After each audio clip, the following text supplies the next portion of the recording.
Hi, welcome back to the Roundtable channel. I am your host, Steven, and today I'll be talking about the latest episode from Star Trek Picard. This is the third and final season. This is the 9th episode. It's entitled Vox.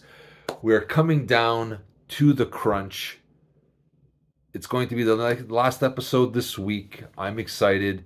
This is a good episode. A lot going on. If you haven't seen this yet, please don't watch this. I'm going to give a few things out that may ruin your viewing experience. So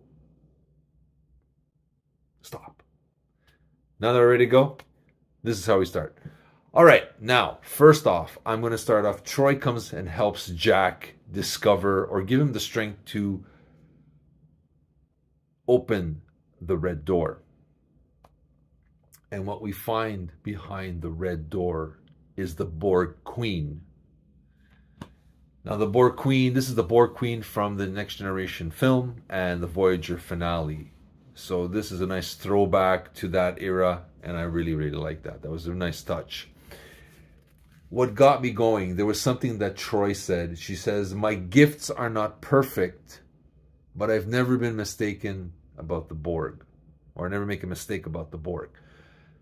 This kind of closes, I think, a lot of people wanted to know she's a Betazoid.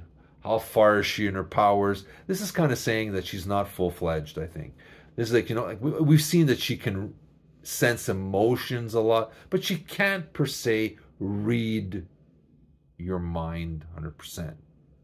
You know, she gets like, you know, you're in fear, but she's not 100%. I think this finally closes that question that a lot of fans had of how far is she in this, right? Or how powerful is she? This kind of, I think, gives us a clue, I think, but I could be off. I could be off in the neutral zone on that one, so you let me know.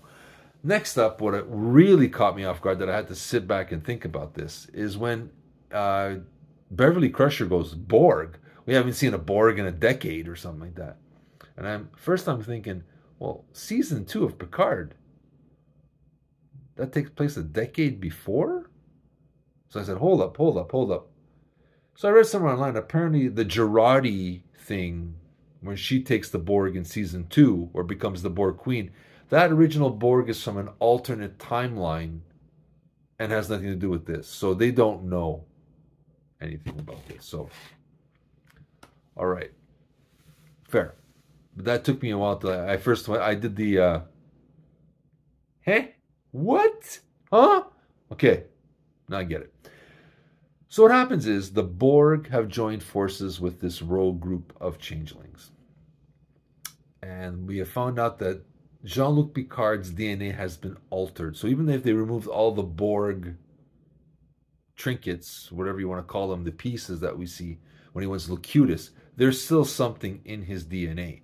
And it's been passed on to Jack as well. Jack has this. That's how he hears and is able to understand or communicate with the Queen. Or she can contact him and he hears her. And what happens is they used the rogue changelings to put this Picard's DNA into the transporters. So now all these new Starfleet recruits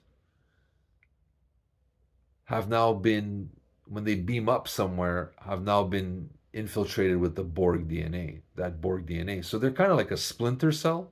Or like if you remember the old Battlestar Galactica, well, even some of the Cylons didn't know they were Cylons until something went off and they realized they're a Cylon, right?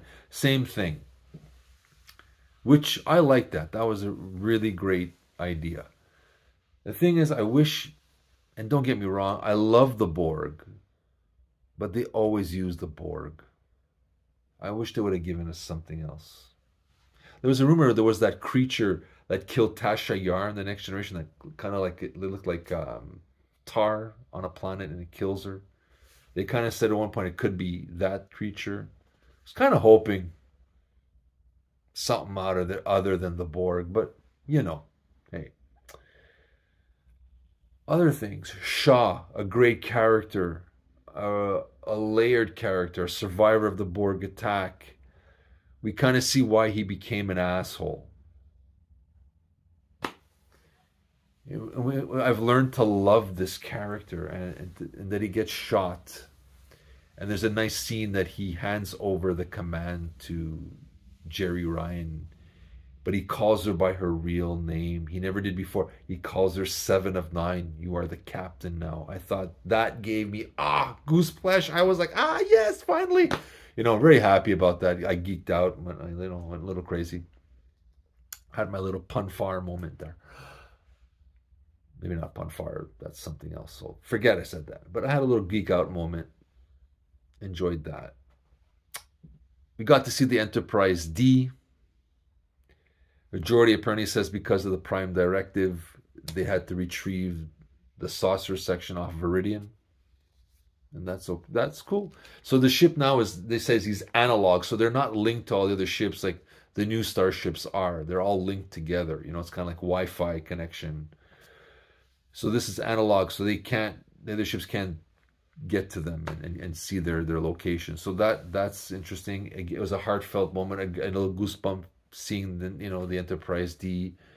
Worf mentions, he was apparently in command of the Enterprise, and one of them, and it got destroyed. So there's kind of a little joke in there. So if anybody fans hear him say something, it's not my fault. It's a little joke. Admiral Shelby does a little cameo. She was in Best of Both Worlds. She's back in this. Unfortunately, she doesn't survive. It doesn't look like she survives, so which is unfortunate. I thought she would come and help them. That would have been a good thing to do. It would have been interesting to see. What else did I like? Marjorie Barrett, the original voice of the computer system on Enterprise, is back. Her voice is back. She has played the original Nurse Chapel, and she was the late wife of Gene Roddenberry, the creator of Star Trek. So it's a nice little homage to her. Again, another geek out moment where she kind of doesn't recognize Patrick Stewart or Picard as an admiral and gives him captain, right? So that was cool. I like that. All in all, a good episode. It gave us some of the stuff we need. So I think the last episode's really now under the gun to perform and give us the send-off we're hoping for. Because I really like this season. I think there's only been one. I think the last episode wasn't the greatest. Didn't give us really much. It's just kind of like we need an episode to link or push it to the 10th episode. So we need that in between. But, one episode is not bad out of 10. This is light years better than season 1 and season 2 of Picard. So I have no real complaints of this. I liked it. Again, it would have been nice to see something other than the Borg. So when they were kind of mentioning the changelings, I said, yeah, great. We brought them back. Fantastic. But again, that's me. So you let me know what you think of this episode. What do you think of this season? What do you think of the series so far? I like it. I think it's the best in a long time. If you haven't hit the like button, please do so. If you haven't subscribed, please do so. And again, I'd love to hear from you. Leave me your comments. I'll respond as soon as I can. I know these things. I don't say everything about the series, but I'm just too psyched up right now to say everything. And I don't want to ruin it for everybody, so I don't say everything. There are a lot more Easter eggs in here, and you know what they are. If you've been looking at the net, you know what they are. I've looked. I know what they are. But, as a fan, I don't want to say everything. I think you need to have a little enjoyment and discover it yourself. But that's my thing. So please let me know what you think of this episode. Again, hit the like button, subscribe. We'd love to hear from you. This is Steven from the Aroundtable saying live long and prosper.